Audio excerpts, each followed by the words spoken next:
ಓಂ ಶಾಂತಿ 27/3/2025 ಪ್ರಾತಃ ಮುರಳಿ. ಮಧುರ ಮಕ್ಕಳೇ, ನಿಮ್ಮ ದೋಣಿಯನ್ನು ಪಾರು ಮಾಡಲು ಅಂಬಿಗನು ಬಂದಿದ್ದಾರೆ. ನೀವು ತಂದೆಯೊಂದಿಗೆ ಸತ್ಯವಾಗಿರಿ, ಆಗ ಸತ್ಯದ ದೋಣಿಯು ಅಲುಗಾಡುವುದು, ಮೇಲೆ ಕೆಳಗಾಗುವುದು, ಆದರೆ ಮುಳುಗಲು ಸಾಧ್ಯವಿಲ್ಲ. ಪ್ರಶ್ನೆ: ತಂದೆಯ ನೆನಪು ಮಕ್ಕಳಿಗೆ ಯಥಾರ್ಥವಾಗಿ ಇಲ್ಲದೆ ಇರಲು ಮುಖ್ಯವಾದ ಕಾರಣ ಏನು? ಉತ್ತರ: ಸಾಕಾರದಲ್ಲಿ ಬರುತ್ತಾ ಬರುತ್ತಾ ನಾವಾತ್ಮಗಳು ನಿರಾಕಾರಿಯಾಗಿದ್ದೇವೆ ಮತ್ತು ನಮ್ಮ ತಂದೆಯು ನಿರಾಕಾರನಾಗಿದ್ದಾರೆ ಎಂಬುದನ್ನು ಮರೆತು ಹೋಗಿದ್ದೀರಿ. ಸಾಕಾರಿಯಾಗಿರುವ ಕಾರಣ ಸಾಕಾರದ ನೆನಪು ಸಹಜವಾಗಿ ಬಂದು ಬಿಡುತ್ತದೆ. ದೇಹಿ ಅಭಿಮಾನಿಯಾಗಿ ತಮ್ಮನ್ನು ಬಿಂದುವೆಂದು ತಿಳಿದು ತಂದೆಯನ್ನು ನೆನಪು ಮಾಡುವುದರಲ್ಲಿ ಪರಿಶ್ರಮವಿದೆ. ಓಂ ಶಾಂತಿ. ಶಿವ ಭಗವಾನು ವಾಚ: ಇವರ ಹೆಸರಂತೂ ಶಿವನಲ್ಲ ಅಲ್ಲವೇ? ಇವರ ಹೆಸರು ಬ್ರಹ್ಮ ಎಂದಾಗಿದೆ ಮತ್ತು ಇವರ ಮೂಲಕ ಶಿವನು ಮಾತನಾಡುತ್ತಾರೆ. ಇದನ್ನಂತೂ ಅನೇಕ ಬಾರಿ ತಿಳಿಸಲಾಗಿದೆ. ಯಾವುದೇ ಮನುಷ್ಯ ಹಾಗೂ ದೇವತೆಗಳಿಗೆ ಅಥವಾ ಸೂಕ್ಷ್ಮವತನವಾಸಿ ಬ್ರಹ್ಮ ವಿಷ್ಣು ಶಂಕರರಿಗೆ ಭಗವಂತನೆಂದು ಹೇಳಲಾಗುವುದಿಲ್ಲ. ಯಾರಿಗೆ ಆಕಾರ ಮತ್ತು ಸಾಕಾರ ಶರೀರ ಇದೆಯೋ ಅವರಿಗೆ ಭಗವಂತನೆಂದು ಹೇಳಲು ಸಾಧ್ಯವಿಲ್ಲ. ಬೇಹದ್ದಿನ ತಂದೆಗೆ ಭಗವಂತನೆಂದು ಹೇಳಲಾಗುತ್ತದೆ. ಭಗವಂತ ಯಾರೆಂಬುದನ್ನು ಯಾರೂ ತಿಳಿದುಕೊಂಡಿಲ್ಲ. ನೇತಿ ನೇತಿ ಅರ್ಥಾತ್ ನಮಗೆ ಗೊತ್ತಿಲ್ಲವೆಂದು ಹೇಳುತ್ತಾರೆ. ನಿಮ್ಮಲ್ಲಿಯೂ ಸಹ ಕೆಲವರೇ ಯಥಾರ್ಥ ರೀತಿಯಿಂದ ತಿಳಿದುಕೊಂಡಿದ್ದಾರೆ. ಹೇ ಭಗವಂತ ಎಂದು ಆತ್ಮ ಹೇಳುತ್ತದೆ. ಆತ್ಮವು ಬಿಂದುವಾಗಿದೆ ಅಂದ ಮೇಲೆ ತಂದೆಯೂ ಬಿಂದುವೇ ಆಗಿರಬೇಕು. ಈಗ ತಂದೆಯು ಮಕ್ಕಳಿಗೆ ತಿಳಿಸುತ್ತಾರೆ. ತಂದೆಯ ಬಳಿ 30-35 ವರ್ಷಗಳ ಮಕ್ಕಳು ಇದ್ದಾರೆ. ನಾವಾತ್ಮಗಳು ಹೇಗೆ ಬಿಂದುಗಳಾಗಿದ್ದೇವೆ ಎಂಬುದನ್ನು ತಿಳಿದುಕೊಂಡಿಲ್ಲ. ಕೆಲವರಂತೂ ಬಹಳ ಚೆನ್ನಾಗಿ ತಿಳಿದುಕೊಳ್ಳುತ್ತಾರೆ. ತಂದೆಯನ್ನು ನೆನಪು ಮಾಡುತ್ತಾರೆ. ಬೇಹದ್ದಿನ ತಂದೆಯು ಸತ್ಯ ವಜ್ರವಾಗಿದ್ದಾರೆ. ವಜ್ರವನ್ನು ಬಹಳ ಒಳ್ಳೆಯ ಡಬ್ಬಿಯಲ್ಲಿ ಹಾಕಿಡುತ್ತಾರೆ. ಯಾರ ಬಳಿಯಾದರೂ ಒಳ್ಳೆಯ ವಜ್ರಗಳಿದ್ದರೆ ಅವನ್ನು ತೋರಿಸಬೇಕಾದರೆ ಚಿನ್ನ ಅಥವಾ ಬೆಳ್ಳಿಯ ಡಬ್ಬಿಯಲ್ಲಿ ಹಾಕಿಯೇ ತೋರಿಸುತ್ತಾರೆ. ವಜ್ರವು ವಜ್ರದ ವ್ಯಾಪಾರಿಗೆ ಗೊತ್ತು, ಮತ್ಯಾರಿಗೂ ಗೊತ್ತಿಲ್ಲ. ನಕಲಿ ವಜ್ರಗಳನ್ನು ತೋರಿಸಿದರೂ ಸಹ ಯಾರಿಗೂ ಅರ್ಥವಾಗುವುದಿಲ್ಲ. ಹೀಗೆ ಅನೇಕರು ಮೋಸ ಮಾಡುತ್ತಾರೆ. ಅಂದಾಗ ಈಗ ಸತ್ಯ ತಂದೆಯು ಬಂದಿದ್ದಾರೆ. ಆದರೆ ಇಲ್ಲಿ ಅಸತ್ಯವು ಈ ರೀತಿ ಇದೆ. ಮನುಷ್ಯರಿಗೆ ಅರ್ಥವಾಗುವುದೇ ಇಲ್ಲ. ಸತ್ಯದ ದೋಣಿಯು ಅಲುಗಾಡಬಹುದು, ಏರುಪೇರಾಗಬಹುದು, ಆದರೆ ಮುಳುಗುವುದಿಲ್ಲವೆಂದು ಗಾಯನವಿದೆ. ಅಸತ್ಯ ದೋಣಿಯು ಅಲುಗಾಡುವುದಿಲ್ಲ, ಆದರೆ ಸತ್ಯ ದೋಣಿಯನ್ನು ಎಷ್ಟೊಂದು ಅಲುಗಾಡಿಸುವ ಪ್ರಯತ್ನ ಮಾಡುತ್ತಾರೆ. ಇದೇ ದೋಣಿಯಲ್ಲಿ ಕುಳಿತಿರುವವರು ಸಹ ಅದನ್ನು ಅಲುಗಾಡಿಸುವ ಪ್ರಯತ್ನ ಪಡುತ್ತಾರೆ. ವಿರೋಧಿಗಳೆಂದು ಗಾಯನ ಇದೆಯಲ್ಲವೇ? ಈಗ ನೀವು ಮಕ್ಕಳು ತಿಳಿದುಕೊಂಡಿದ್ದೀರಿ. ತಂದೆಯು ಅಂಬಿಗನಾಗಿ ಬಂದಿದ್ದಾರೆ, ಹೂದೋಟದ ಮಾಲೀಕನೂ ಆಗಿದ್ದಾರೆ. ತಂದೆಯು ತಿಳಿಸುತ್ತಾರೆ, ಇದು ಮುಳ್ಳಿನ ಕಾಡಾಗಿದೆ, ಎಲ್ಲರೂ ಪತೀತರಾಗಿದ್ದಾರೆ. ಎಷ್ಟೊಂದು ಅಸತ್ಯವಿದೆ. ಸತ್ಯ ತಂದೆಯನ್ನು ವಿರಳ ಕೆಲವರೇ ಅರಿತುಕೊಂಡಿದ್ದಾರೆ. ಇಲ್ಲಿದ್ದವರು ಸಹ ಪೂರ್ಣ ತಿಳಿದುಕೊಂಡಿಲ್ಲ, ಪೂರ್ಣ ಪರಿಚಯವಿಲ್ಲ, ಏಕೆಂದರೆ ಗುಪ್ತವಾಗಿದ್ದಾರಲ್ಲವೇ? ಭಗವಂತನನ್ನು ಎಲ್ಲರೂ ನೆನಪು ಮಾಡುತ್ತಾರೆ. ಅವರು ನಿರಾಕಾರನಾಗಿದ್ದಾರೆ, ಪರಮಧಾಮದಲ್ಲಿರುತ್ತಾರೆಂಬುದನ್ನು ಸಹ ತಿಳಿದುಕೊಂಡಿರುತ್ತಾರೆ. ಆದರೆ ನಾವಾತ್ಮಗಳು ನಿರಾಕಾರಿಗಳಾಗಿದ್ದೇವೆಂದು ತಿಳಿದುಕೊಂಡಿಲ್ಲ. ಸಾಕಾರದಲ್ಲಿ ಕುಳಿತುಕೊಳ್ಳುತ್ತಾ ಅದನ್ನು ಮರೆತು ಹೋಗುತ್ತಾರೆ. ಸಾಕಾರದಲ್ಲಿರುತ್ತಾ ಇರುತ್ತಾ ಸಾಕಾರವೇ ನೆನಪಿಗೆ ಬಂದು ಬಿಡುತ್ತದೆ. ನೀವು ಮಕ್ಕಳು ಈಗ ದೇಹಿ ಅಭಿಮಾನಿಯಾಗುತ್ತೀರಿ. ಭಗವಂತನಿಗೆ ಪರಮಪಿತ ಪರಮಾತ್ಮ ಎಂದು ಕರೆಯಲಾಗುತ್ತದೆ. ಇದನ್ನು ತಿಳಿದುಕೊಳ್ಳುವುದು ಬಹಳ ಸಹಜವಾಗಿದೆ. ಪರಮಪಿತ ಎಂದರೆ ಅತಿ ದೂರಕ್ಕಿಂತ ದೂರವಿರುವಂತಹ ಪರಂ ಆತ್ಮನಾಗಿದ್ದಾರೆ. ನಿಮಗೆ ಆತ್ಮನೆಂದು ಹೇಳಲಾಗುತ್ತದೆ, ಪರಮಾತ್ಮನೆಂದು ಹೇಳುವುದಿಲ್ಲ. ಏಕೆಂದರೆ ನೀವು ಪುನರ್ಜನ್ಮವನ್ನು ತೆಗೆದುಕೊಳ್ಳುತ್ತೀರಲ್ಲವೇ? ಈ ಮಾತುಗಳನ್ನು ಯಾರೂ ತಿಳಿದುಕೊಂಡಿಲ್ಲ. ಭಗವಂತನನ್ನು ಸಹ ಸರ್ವವ್ಯಾಪಿ ಎಂದು ಹೇಳಿಬಿಡುತ್ತಾರೆ. ಭಕ್ತರು ಭಗವಂತನನ್ನು ಹುಡುಕುತ್ತಾರೆ. ಪರ್ವತಗಳಲ್ಲಿ, ತೀರ್ಥಯಾತ್ರೆಗಳಲ್ಲಿ, ನದಿಗಳ ಬಳಿಯೂ ಹೋಗುತ್ತಾರೆ. ನದಿಯು ಪತೀತ ಪಾವನಿಯಾಗಿದೆ, ಅದರಲ್ಲಿ ಸ್ನಾನ ಮಾಡಿ ನಾವು ಪಾವನರಾಗಿ ಬಿಡುತ್ತೇವೆಂದು ತಿಳಿಯುತ್ತಾರೆ. ಭಕ್ತಿ ಮಾರ್ಗದಲ್ಲಿ ನಮಗೆ ಬೇಕಾಗಿರುವುದಾದರೂ ಏನೆಂಬುದೇ ಯಾರಿಗೂ ಅರ್ಥವಾಗಿಲ್ಲ. ಕೇವಲ ಮುಕ್ತಿ ಬೇಕು, ಮೋಕ್ಷ ಬೇಕೆಂಬುದು ಹೇಳುತ್ತಾರೆ. ಏಕೆಂದರೆ ಅಲ್ಲಿ ದುಃಖಿಯಾಗಿರುವ ಕಾರಣ ಬೇಸತ್ತು ಹೋಗಿದ್ದಾರೆ. ಸತ್ಯಯುಗದಲ್ಲಿ ಯಾರು ಮೋಕ್ಷ ಅಥವಾ ಮುಕ್ತಿಯನ್ನು ಬೇಡುವುದಿಲ್ಲ. ಅಲ್ಲಿ ಯಾರು ಭಗವಂತನನ್ನು ಕರೆಯುವುದೇ ಇಲ್ಲ. ಇಲ್ಲಿ ದುಃಖಿಯಾಗಿರುವ ಕಾರಣ ಕರೆಯುತ್ತಾರೆ. ಭಕ್ತಿಯಿಂದ ಯಾರ ದುಃಖವೂ ದೂರವಾಗುವುದಿಲ್ಲ. ಬಲೆ ಯಾರಾದರೂ ಇಡೀ ದಿನ ರಾಮ ರಾಮ ಎಂದು ಕುಳಿತು ಜಪ ಮಾಡಿದರೂ ಸಹ ದುಃಖವು ದೂರವಾಗಲು ಸಾಧ್ಯವಿಲ್ಲ. ಇದು ರಾವಣ ರಾಜ್ಯವಾಗಿದೆ. ದುಃಖವು ಹೇಗೆ ಕೊರಳಿಗೆ ಬಂಧಿಸಲ್ಪಟ್ಟಿದೆ. ದುಃಖದಲ್ಲಿ ಎಲ್ಲರೂ ಸ್ಮರಣೆ ಮಾಡುವರು, ಸುಖದಲ್ಲಿ ಯಾರೂ ಮಾಡುವುದಿಲ್ಲವೆಂದು ಹಾಡುತ್ತಾರೆ. ಆದರೆ ಇದರ ಅರ್ಥ ಅವಶ್ಯಕವಾಗಿ ಸುಖವಿತ್ತು, ಈಗ ದುಃಖವಿದೆ. ಸುಖವು ಸತ್ಯಯುಗದಲ್ಲಿತ್ತು, ದುಃಖವು ಈಗ ಕಲಿಯುಗದಲ್ಲಿದೆ. ಆದ್ದರಿಂದ ಇದಕ್ಕೆ ಮುಳ್ಳಿನ ಕಾಡೆಂದು ಹೇಳಲಾಗುತ್ತದೆ. ಮೊಟ್ಟ ಮೊದಲನೆಯ ಮುಳ್ಳು ದೇಹಾಭಿಮಾನವಾಗಿದೆ, ನಂತರ ಕಾಮವಿಕಾರದ ಮುಳ್ಳಾಗಿದೆ. ಈಗ ತಂದೆಯು ತಿಳಿಸುತ್ತಾರೆ, ನೀವು ಈ ಕಣ್ಣುಗಳಿಂದ ಏನೆಲ್ಲ ನೋಡುತ್ತೀರೋ ಅದೆಲ್ಲವೂ ವಿನಾಶವಾಗಲಿದೆ. ಈಗ ನೀವು ಶಾಂತಿಧಾಮಕ್ಕೆ ಹೋಗಬೇಕು. ತಮ್ಮ ಮನೆ ಮತ್ತು ರಾಜಧಾನಿಯನ್ನು ನೆನಪು ಮಾಡಿ. ಮನೆಯ ನೆನಪಿನ ಜೊತೆಗೆ ತಂದೆಯ ನೆನಪು ಅವಶ್ಯವಾಗಿದೆ. ಏಕೆಂದರೆ ಮನೆಯು ಪತೀತ ಪಾವನೆ ಅಲ್ಲ. ನೀವು ಪತೀತ ಪಾವನನೆಂದು ತಂದೆಗೆ ಹೇಳುತ್ತೀರಿ ಅಂದ ಮೇಲೆ ತಂದೆಯನ್ನೇ ನೆನಪು ಮಾಡಬೇಕು. ಅವರು ತಿಳಿಸುತ್ತಾರೆ, ನನ್ನೊಬ್ಬನನ್ನೇ ನೆನಪು ಮಾಡಿ. ಬಾಬಾ ಬಂದು ಪಾವನ ಮಾಡಿ ಎಂದೇ ನೀವು ಕರೆಯುತ್ತೀರಿ. ಜ್ಞಾನ ಸಾಗರನೆಂದ ಮೇಲೆ ಅವಶ್ಯಕವಾಗಿ ಬಂದು ಮುಖದಿಂದಲೇ ತಿಳಿಸಬೇಕಲ್ಲವೇ? ಪ್ರೇರಣೆಯಿಂದ ಹೇಳುವುದಿಲ್ಲ. ಒಂದು ಕಡೆ ಶಿವಜಯಂತಿಯನ್ನು ಆಚರಿಸುತ್ತಾರೆ, ಇನ್ನೊಂದು ಕಡೆ ನಾಮರೂಪದಿಂದ ಭಿನ್ನವೆಂದು ಹೇಳುತ್ತಾರೆ. ನಾಮರೂಪವಿಲ್ಲದ ವಸ್ತು ಯಾವುದೂ ಇರುವುದಿಲ್ಲ. ಮತ್ತೆ ಕಲ್ಲು ಮುಳ್ಳಿನಲ್ಲಿದ್ದಾರೆಂದು ಹೇಳಿಬಿಡುತ್ತಾರೆ.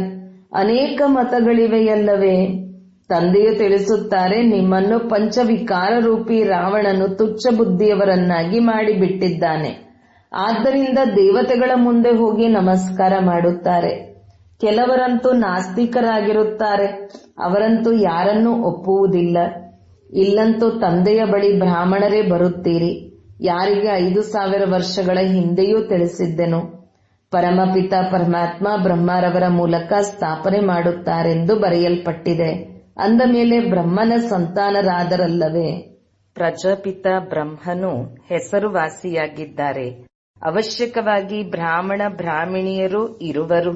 ಈಗ ನೀವು ಶೂದ್ರ ಧರ್ಮದವರಿಂದ ಹೊರಬಂದು ಬ್ರಾಹ್ಮಣ ಧರ್ಮದಲ್ಲಿ ಬಂದಿದ್ದೀರಿ. ವಾಸ್ತವದಲ್ಲಿ ಹಿಂದೂಗಳೆಂದು ಕರೆಸಿಕೊಳ್ಳುವವರು ತಮ್ಮ ಮೂಲ ಧರ್ಮವನ್ನು ತಿಳಿದುಕೊಂಡಿಲ್ಲ. ಆದ್ದರಿಂದ ಕೆಲವೊಮ್ಮೆ ಕೆಲವರನ್ನು ಒಪ್ಪುತ್ತಾರೆ, ಅನೇಕರ ಬಳಿ ಹೋಗುತ್ತಿರುತ್ತಾರೆ. ಕ್ರಿಶ್ಚಿಯನ್ನರು ಎಂದೂ ಯಾರ ಬಳಿಗೂ ಹೋಗುವುದಿಲ್ಲ. ಈಗ ನೀವು ಸಿದ್ಧ ಮಾಡಿ ತಿಳಿಸುತ್ತೀರಿ. ಭಗವಂತನು ತಿಳಿಸುತ್ತಾರೆ, ನನ್ನನ್ನು ನೆನಪು ಮಾಡಿ. ಒಂದು ದಿನ ಪತ್ರಿಕೆಗಳಲ್ಲಿಯೂ ಸಹ ಬರುವುದು, ಭಗವಂತನು ತಿಳಿಸುತ್ತಾರೆ, ನನ್ನನ್ನು ನೆನಪು ಮಾಡುವುದರಿಂದಲೇ ನೀವು ಪತೀತರಿಂದ ಪಾವನರಾಗಿ ಬಿಡುತ್ತೀರಿ. ಯಾವಾಗ ವಿನಾಶವು ಹತ್ತಿರ ಬರುವುದೋ ಆಗ ಪತ್ರಿಕೆಗಳ ಮೂಲಕವೂ ಸಹ ಈ ಸಂದೇಶವು ಎಲ್ಲರ ಕಿವಿಗಳ ಮೇಲೆ ಬೀಳುವುದು. ಪತ್ರಿಕೆಗಳಲ್ಲಂತೂ ಎಲ್ಲಿಂದಲೋ ಸಮಾಚಾರಗಳು ಬರುತ್ತದೆಯಲ್ಲವೇ? ಈಗಲೂ ಸಹ ನೀವು ಹಾಕಿಸಬಹುದು. ಭಗವಾನುವಾಚ ಪರಮಪಿತ ಪರಮಾತ್ಮ ಶಿವನು ತಿಳಿಸುತ್ತಾರೆ, ನಾನು ಪತೀತ ಪಾವನನಾಗಿದ್ದೇನೆ. ನನ್ನನ್ನು ನೆನಪು ಮಾಡಿದರೆ ನೀವು ಪಾವನರಾಗಿ ಬಿಡುತ್ತೀರಿ. ಈ ಪತಿತ ಪ್ರಪಂಚದ ವಿನಾಶವು ಸಮ್ಮುಖದಲ್ಲಿ ನಿಂತಿದೆ. ವಿನಾಶವು ಅವಶ್ಯಕವಾಗಿ ಆಗಲಿದೆ. ಇದು ಸಹ ಎಲ್ಲರಿಗೂ ನಿಶ್ಚಯವಾಗಿ ಬಿಡುವುದು. ಎಲ್ಲವೂ ರಿಹರ್ಸಲ್ ಆಗುತ್ತಿರುತ್ತದೆ. ನೀವು ಮಕ್ಕಳು ತಿಳಿದುಕೊಂಡಿದ್ದೀರಿ, ಎಲ್ಲಿಯವರೆಗೆ ರಾಜ್ಯ ಸ್ಥಾಪನೆಯಾಗುವುದಿಲ್ಲವೋ ಅಲ್ಲಿಯವರೆಗೆ ವಿನಾಶವು ಅವಶ್ಯಕವಾಗಿ ಆಗುವುದಿಲ್ಲ. ಭೂಕಂಪ ಇತ್ಯಾದಿಗಳು ಆಗಲಿವೆಯಲ್ಲವೇ? ಒಂದು ಕಡೆ ಬಾಂಬ್ಗಳ ಸ್ಫೋಟ, ಇನ್ನೊಂದು ಕಡೆ ಪ್ರಾಕೃತಿಕ ವಿಕೋಪಗಳು ಬರುತ್ತವೆ. ಆಹಾರವೂ ಸಿಗುವುದಿಲ್ಲ, ಹಡಗುಗಳು ಬರುವುದಿಲ್ಲ, ಬರಗಾಲವಾಗಿ ಬಿಡುತ್ತದೆ. ಹಸಿವೆಯಿಂದ ನರಳಿ ಸಮಾಪ್ತಿಯಾಗುತ್ತಾರೆ. ಉಪವಾಸ ಸತ್ಯಾಗ್ರಹ ಮಾಡುವವರಾದರೂ ನೀರು ಅಥವಾ ಜೇನು ಏನನ್ನಾದರೂ ತೆಗೆದುಕೊಳ್ಳುತ್ತಿರುತ್ತಾರೆ. ತೂಕದಲ್ಲಿ ಕಡಿಮೆಯಾಗಿ ಬಿಡುತ್ತಾರೆ. ಆದರೆ ಇಲ್ಲಂತೂ ಕುಳಿತಿದ್ದಂತೆಯೇ ಆಕಸ್ಮಿಕವಾಗಿ ಭೂಕಂಪಗಳಾಗುವುದು. ಎಲ್ಲರೂ ಸತ್ತು ಹೋಗುವರು. ವಿನಾಶವು ಅವಶ್ಯಕವಾಗಿ ಆಗಲಿದೆ. ಆದರೆ ಸಾಧು ಸಂತ ಮೊದಲಾದವರು ಈಗ ವಿನಾಶವಾಗಲಿದೆ, ಆದ್ದರಿಂದ ರಾಮಸ್ಮರಣೆ ಮಾಡಿ ಎಂದು ಹೇಳುವುದಿಲ್ಲ. ಏಕೆಂದರೆ ಅವರು ಭಗವಂತನನ್ನೇ ತಿಳಿದುಕೊಂಡಿಲ್ಲ. ಭಗವಂತನಿಗೆ ತನ್ನ ಪರಿಚಯ ತನಗೆ ತಿಳಿದಿದೆ, ಮತ್ಯಾರಿಗೂ ತಿಳಿದಿಲ್ಲ. ಅವರು ಬರುವ ಸಮಯವಾಗಿದೆ. ಆದ್ದರಿಂದ ಅವರು ಈ ವೃದ್ಧನ ಶರೀರದಲ್ಲಿ ಬಂದು ಆದಿ ಮಧ್ಯ ಅಂತ್ಯದ ಜ್ಞಾನವನ್ನು ತಿಳಿಸುತ್ತಾರೆ. ಈಗ ನೀವು ಮಕ್ಕಳು ತಿಳಿದುಕೊಂಡಿದ್ದೀರಿ, ಈಗ ಹಿಂತಿರುಗಿ ಮನೆಗೆ ಹೋಗಬೇಕು. ನಾವು ಶಾಂತಿಧಾಮಕ್ಕೆ ಹೋಗುತ್ತೇವೆಂದು ಖುಷಿ ಇರಬೇಕು. ಮನುಷ್ಯರು ಶಾಂತಿಯನ್ನೇ ಬಯಸುತ್ತಾರೆ, ಆದರೆ ಶಾಂತಿಯನ್ನು ಯಾರು ಕೊಡುವರು? ಶಾಂತಿ ದೇವ ಎಂದು ಹೇಳುತ್ತಾರಲ್ಲವೇ? ಈಗ ದೇವರ ದೇವ ಒಬ್ಬರೇ ಶ್ರೇಷ್ಠಾತಿ ಶ್ರೇಷ್ಠ ತಂದೆಯಾಗಿದ್ದಾರೆ. ತಿಳಿಸುತ್ತಾರೆ, ನಾನು ನಿಮ್ಮೆಲ್ಲರನ್ನೂ ಪಾವನ ಮಾಡಿ ಕರೆದುಕೊಂಡು ಹೋಗುತ್ತೇನೆ, ಒಬ್ಬರನ್ನೂ ಬಿಡುವುದಿಲ್ಲ. ನಾಟಕದ ಅನುಸಾರ ಎಲ್ಲರೂ ಹೋಗಲೇಬೇಕು. ಎಲ್ಲ ಆತ್ಮಗಳು ಸೊಳ್ಳೆಗಳೋಪಾದಿಯಲ್ಲಿ ಹೋಗುತ್ತಾರೆಂದು ಗಾಯನವಿದೆ. ಸತ್ಯಯುಗದಲ್ಲಿ ಕೆಲವು ಮನುಷ್ಯರೇ ಇರುತ್ತಾರೆ. ಈಗ ಕಲಿಯುಗದ ಅಂತಿಮದಲ್ಲಿ ಎಷ್ಟೊಂದು ಜನಸಂಖ್ಯೆ ಇದೆ ಅಂದ ಮೇಲೆ ಕೆಲವರೇ ಹೇಗಿರುತ್ತಾರೆ? ಈಗ ಸಂಗಮವಾಗಿದೆ. ನೀವು ಸತ್ಯಯುಗದಲ್ಲಿ ಹೋಗಲು ಪುರುಷಾರ್ಥ ಮಾಡುತ್ತೀರಿ. ನಿಮಗೆ ತಿಳಿದಿದೆ ವಿನಾಶವು ಅವಶ್ಯಕವಾಗಿ ಆಗುವುದು. ಎಲ್ಲ ಆತ್ಮಗಳು ಸೊಳ್ಳೆಗಳೋಪಾದಿಯಲ್ಲಿ ಹೋಗುವರು. ಇಡೀ ಸಮೂಹವೇ ಹೊರಟು ಹೋಗುವುದು. ನಂತರ ಸತ್ಯಯುಗದಲ್ಲಿ ಬಹಳ ಕೆಲವರೇ ಇರುತ್ತಾರೆ. ತಂದೆಯು ತಿಳಿಸುತ್ತಾರೆ, ಯಾವುದೇ ದೇಹದಾರಿಗಳನ್ನು ನೆನಪು ಮಾಡಬೇಡಿ, ನೋಡಿಯೋ ನೋಡದಂತಿರಿ. ನಾವು ಆತ್ಮಗಳಾಗಿದ್ದೇವೆ. ನಾವು ನಮ್ಮ ಮನೆಗೆ ಹೋಗುತ್ತೇವೆ. ಖುಷಿಯಿಂದ ಹಳೆಯ ಶರೀರವನ್ನು ಬಿಡಬೇಕು. ಶಾಂತಿಧಾಮವನ್ನು ನೆನಪು ಮಾಡುತ್ತಾ ಇದ್ದರೆ ಅಂತಿಮ ಗತಿ ಸೋಗತಿಯಾಗುವುದು. ಒಬ್ಬ ತಂದೆಯನ್ನು ನೆನಪು ಮಾಡುವುದರಲ್ಲಿಯೇ ಪರಿಶ್ರಮವಿದೆ. ಪರಿಶ್ರಮವಿಲ್ಲದೆ ಶ್ರೇಷ್ಠ ಪದವಿಯು ಸಿಗುವುದಿಲ್ಲ. ನಿಮ್ಮನ್ನು ನರನಿಂದ ನಾರಾಯಣನನ್ನಾಗಿ ಮಾಡುವುದಕ್ಕಾಗಿಯೇ ತಂದೆಯು ಬರುತ್ತಾರೆ. ಈಗ ಈ ಹಳೆಯ ಪ್ರಪಂಚದಲ್ಲಿ ಯಾವುದೇ ಸುಖವಿಲ್ಲ. ಶಾಂತಿಧಾಮ ಮತ್ತು ಸುಖಧಾಮದಲ್ಲಿಯೇ ಸುಖವಿರುತ್ತದೆ. ಇಲ್ಲಂತೂ ಮನೆ ಮನೆಯಲ್ಲಿ ಅಶಾಂತಿ, ಜಗಳ, ಕಲಹಗಳಿದೆ. ತಂದೆಯು ತಿಳಿಸುತ್ತಾರೆ, ಈಗ ಈ ಚೀಚಿ ಪ್ರಪಂಚವನ್ನು ಮರೆಯಿರಿ. ಮಧುರಾತಿ ಮಧುರ ಮಕ್ಕಳೇ, ನಾನು ನಿಮಗಾಗಿ ಸ್ವರ್ಗ ಸ್ಥಾಪನೆ ಮಾಡಲು ಬಂದಿದ್ದೇನೆ. ಈ ನರಕದಲ್ಲಿ ನೀವು ಪತೀತರಾಗಿ ಬಿಟ್ಟಿದ್ದೀರಿ. ಈಗ ಸ್ವರ್ಗಕ್ಕೆ ಹೋಗಬೇಕಾಗಿದೆ. ಆದ್ದರಿಂದ ತಂದೆ ಮತ್ತು ಸ್ವರ್ಗವನ್ನು ನೆನಪು ಮಾಡಿ. ಆಗ ಅಂತಿಮತಿ ಸೋಗತಿಯಾಗುವುದು. ಬಲೆ ವಿವಾಹ ಸಮಾರಂಭಗಳಿಗೆ ಹೋಗಿ, ಆದರೆ ತಂದೆಯನ್ನು ನೆನಪು ಮಾಡಿ. ಸಂಪೂರ್ಣ ಜ್ಞಾನವು ಬುದ್ಧಿಯಲ್ಲಿರಲಿ. ಬಲೆ ಮನೆಯಲ್ಲಿಯೇ ಇರಿ. ಮಕ್ಕಳು ಮೊದಲಾದವರ ಪಾಲನೆ ಮಾಡಿ, ಆದರೆ ಬುದ್ಧಿಯಲ್ಲಿರಲಿ ತಂದೆಯ ಆಜ್ಞೆಯಾಗಿದೆ, ನನ್ನನ್ನು ನೆನಪು ಮಾಡಿ. ಮನೆಯನ್ನು ಬಿಡಬೇಕಾಗಿಲ್ಲ. ಇಲ್ಲವೆಂದರೆ ಮಕ್ಕಳ ಸಂಪಾಲನೆ ಯಾರು ಮಾಡುತ್ತಾರೆ? ಭಕ್ತರು ಮನೆಯಲ್ಲಿಯೇ ಇರುತ್ತಾರೆ, ಗೃಹಸ್ಥ ವ್ಯವಹಾರದಲ್ಲಿರುತ್ತಾರೆ. ಆದರೂ ಸಹ ಭಕ್ತರೆಂದೇ ಕರೆಯುತ್ತಾರೆ, ಏಕೆಂದರೆ ಭಕ್ತಿ ಮಾಡುತ್ತಾರೆ. ಗೃಹಸ್ಥವನ್ನು ಸಂಪಾಲನೆ ಮಾಡುತ್ತಾರೆ, ವಿಕಾರದಲ್ಲಿ ಹೋಗುತ್ತಾರೆಂದರೂ ಸಹ ಗುರುಗಳು ಅವರಿಗೆ ಹೇಳುತ್ತಾರೆ, ಕೃಷ್ಣನನ್ನು ನೆನಪು ಮಾಡಿ. ಆಗ ಅಂತಹ ಮಗುವಾಗುವುದು. ಈ ಮಾತುಗಳಲ್ಲಿ ಈಗ ನೀವು ಹೋಗಬಾರದು, ಏಕೆಂದರೆ ನಿಮಗೆ ಈಗ ಸತ್ಯಯುಗದಲ್ಲಿ ಹೋಗುವ ಮಾತುಗಳನ್ನು ತಿಳಿಸಲಾಗುತ್ತದೆ. ಈಗ ಅದರ ಸ್ಥಾಪನೆಯೂ ಆಗುತ್ತಿದೆ. ವೈಕುಂಠದ ಸ್ಥಾಪನೆಯನ್ನು ಕೃಷ್ಣನು ಮಾಡುವುದಿಲ್ಲ. ಕೃಷ್ಣನಂತೂ ಮಾಲೀಕನಾಗಿದ್ದಾನೆ. ತಂದೆಯಿಂದ ಆಸ್ತಿಯನ್ನು ಪಡೆದಿದ್ದಾನೆ. ಸಂಗಮದ ಸಮಯದಲ್ಲಿಯೇ ಗೀತೆಯ ಭಗವಂತನು ಬರುತ್ತಾರೆ. ಕೃಷ್ಣನಿಗೆ ಭಗವಂತನೆಂದು ಹೇಳುವುದಿಲ್ಲ. ಇವರಂತೂ ಓದುವವರಾದರಲ್ಲವೇ? ಗೀತೆಯನ್ನು ತಂದೆಯು ತಿಳಿಸಿದರು ಮತ್ತು ಮಗುವು ಕೇಳಿಸಿಕೊಂಡಿತು. ಭಕ್ತಿ ಮಾರ್ಗದಲ್ಲಿ ತಂದೆಯ ಬದಲಾಗಿ ಮಗುವಿನ ಹೆಸರನ್ನು ಹಾಕಿಬಿಟ್ಟಿದ್ದಾರೆ. ತಂದೆಯನ್ನು ಮರೆತಿರುವ ಕಾರಣ ಗೀತೆಯು ಖಂಡನೆಯಾಯಿತು. ಆ ಖಂಡನೆಯಾಗಿರುವ ಗೀತೆಯನ್ನು ಕೇಳುವುದರಿಂದ ಏನು ಲಾಭ? ತಂದೆಯಂತೂ ರಾಜಯೋಗವನ್ನು ಕಲಿಸಿದರು. ಇದರಿಂದ ಕೃಷ್ಣನು ಸತ್ಯಯುಗದ ಮಾಲೀಕನಾದನು. ಭಕ್ತಿ ಮಾರ್ಗದಲ್ಲಿ ಸತ್ಯನಾರಾಯಣನ ಕಥೆಯನ್ನು ಕೇಳುವುದರಿಂದ ಯಾರಾದರೂ ಸತ್ಯಯುಗದ ಮಾಲೀಕರಾಗುವರೇ? ಅಥವಾ ಯಾರು ಈ ವಿಚಾರದಿಂದ ಕೇಳುವುದಿಲ್ಲ ಮತ್ತು ಅದರಿಂದ ಲಾಭವೇನೂ ಸಿಗುವುದಿಲ್ಲ? ಸಾಧು ಸಂತ ಮೊದಲಾದವರು ತಮ್ಮ ತಮ್ಮ ಮಂತ್ರಗಳನ್ನು ಕೊಡುತ್ತಾರೆ, ಭಾವಚಿತ್ರಗಳನ್ನು ಕೊಡುತ್ತಾರೆ. ಇಲ್ಲಿ ಆ ಮಾತಿಲ್ಲ. ಅನ್ಯ ಸತ್ಸಂಗಗಳಲ್ಲಿ ಹೋದಾಗ ಇಂತಹ ಸ್ವಾಮೀಜಿಯವರ ಕಥೆಯಾಗಿದೆ ಎಂದು ಹೇಳುತ್ತಾರೆ. ಯಾರ ಕತೆ? ವೇದಾಂತದ ಕತೆ, ಗೀತೆಯ ಕತೆ, ಭಾಗವತದ ಕತೆ. ಆದರೆ ಈಗ ನೀವು ಮಕ್ಕಳು ತಿಳಿದುಕೊಂಡಿದ್ದೀರಿ, ನಮಗೆ ಓದಿಸುವವರು ಯಾವುದೇ ದೇಹಧಾರಿಯಲ್ಲ ಅಥವಾ ಯಾವುದೇ ವೇದಶಾಸ್ತ್ರ ಮೊದಲಾದವುಗಳನ್ನು ಓದಿಲ್ಲ. ಶಿವ ತಂದೆಯು ಯಾವುದಾದರೂ ಶಾಸ್ತ್ರಗಳನ್ನು ಓದಿದ್ದಾರೆಯೇ? ಮನುಷ್ಯರೇ ಓದುತ್ತಾರೆ. ಶಿವ ತಂದೆಯು ತಿಳಿಸುತ್ತಾರೆ, ನಾನು ಗೀತೆ ಇತ್ಯಾದಿಗಳನ್ನು ಓದಿಲ್ಲ. ನಾನು ಯಾವ ರಥದಲ್ಲಿ ಕುಳಿತಿದ್ದೇನೆಯೋ ಇವರು ಓದಿದ್ದಾರೆ, ನಾನು ಓದಿಲ್ಲ. ನನ್ನಲ್ಲಿ ಇಡೀ ಸೃಷ್ಟಿ ಚಕ್ರದ ಆದಿ ಮಧ್ಯ ಅಂತ್ಯದ ಜ್ಞಾನವಿದೆ. ಇವರು ಪ್ರತಿನಿತ್ಯವೂ ಗೀತೆಯನ್ನು ಓದುತ್ತಿದ್ದರು, ಗಿಳಿಯ ತರಹ ಕಂಠಪಾಠ ಮಾಡುತ್ತಿದ್ದರು. ಯಾವಾಗ ತಂದೆಯು ಪ್ರವೇಶ ಮಾಡಿದರೋ ಆಗ ಗೀತೆಯನ್ನು ಬಿಟ್ಟು ಬಿಟ್ಟರು. ಏಕೆಂದರೆ ಇಲ್ಲಿ ಶಿವ ತಂದೆಯು ತಿಳಿಸುತ್ತಾರೆಂದು ಬುದ್ಧಿಯಲ್ಲಿ ಬಂದು ಬಿಟ್ಟಿತು. ತಂದೆಯು ತಿಳಿಸುತ್ತಾರೆ, ನಾನು ನಿಮಗೆ ಸ್ವರ್ಗದ ರಾಜ್ಯಭಾಗ್ಯವನ್ನು ಕೊಡುತ್ತೇನೆ.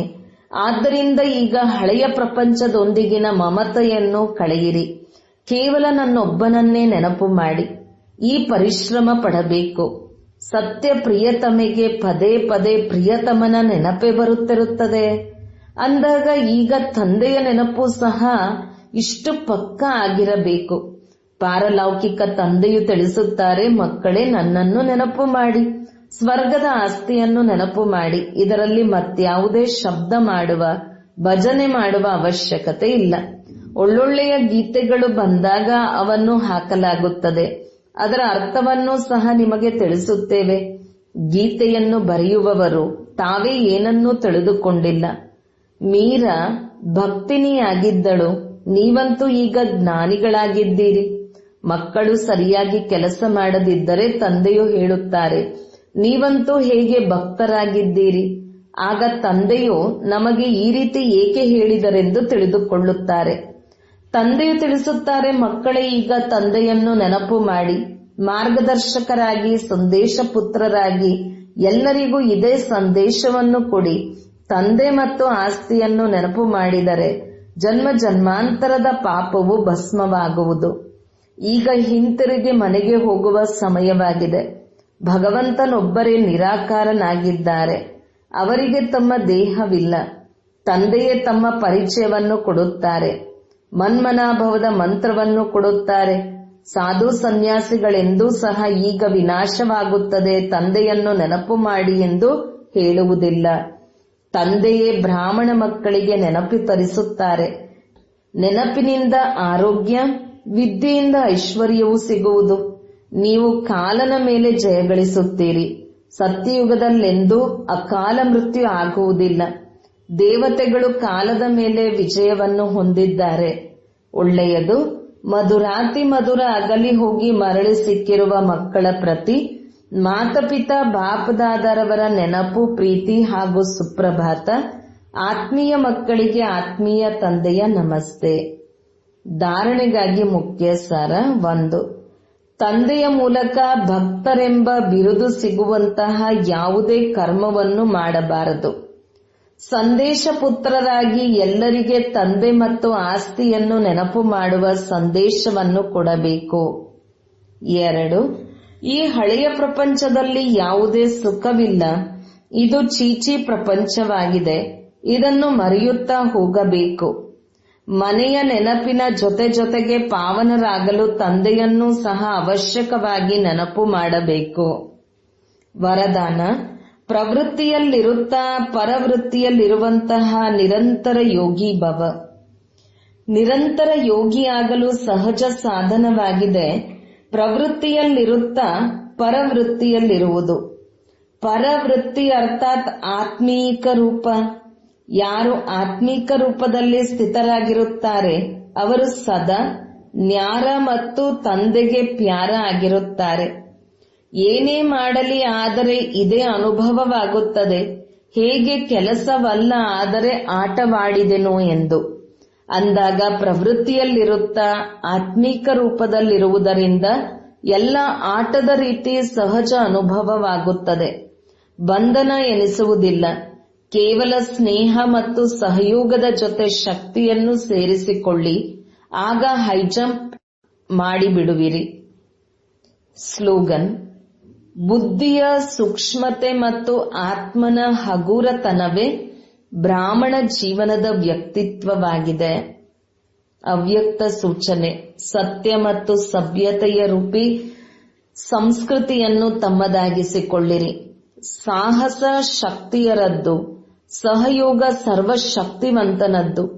ಸಿಂಹಿಣಿಯರು ಎಂದು ಯಾರಿಂದಲೂ ಸಹ ಹೆದರುವುದಿಲ್ಲ, ನಿರ್ಭಯರಾಗಿರುತ್ತಾರೆ. ಈ ಭಯವೂ ಇಲ್ಲ, ಗೊತ್ತಿಲ್ಲ ಏನಾಗುವುದು. ಸತ್ಯತೆಯ ಶಕ್ತಿಯ ಸ್ವರೂಪರಾಗಿ ನಶೆಯಿಂದ ಹೇಳಿ, ನಶೆಯಿಂದ ನೋಡಿ. ನಾವು ಆಲ್ಮೈಟಿ ಗವರ್ಮೆಂಟ್ನ ಅನುಚರರಾಗಿದ್ದೇವೆ. ಇದೇ ಸ್ಮೃತಿಯಿಂದ ಯಥಾರ್ಥ ಇಲ್ಲದಿರುವುದನ್ನು ಯಥಾರ್ಥದಲ್ಲಿ ತೆಗೆದುಕೊಂಡು ಬನ್ನಿ. ಸತ್ಯವನ್ನು ಪ್ರಸಿದ್ಧ ಮಾಡಬೇಕು, ಮುಚ್ಚಿಡಬಾರದು. ಆದರೆ ಸತ್ಯತೆಯ ಜೊತೆ ಮಾತಿನಲ್ಲಿ ಮಧುರತೆ ಹಾಗೂ ಸಭ್ಯತೆ ಅವಶ್ಯಕವಾಗಿದೆ. ಓಂ ಶಾಂತಿ.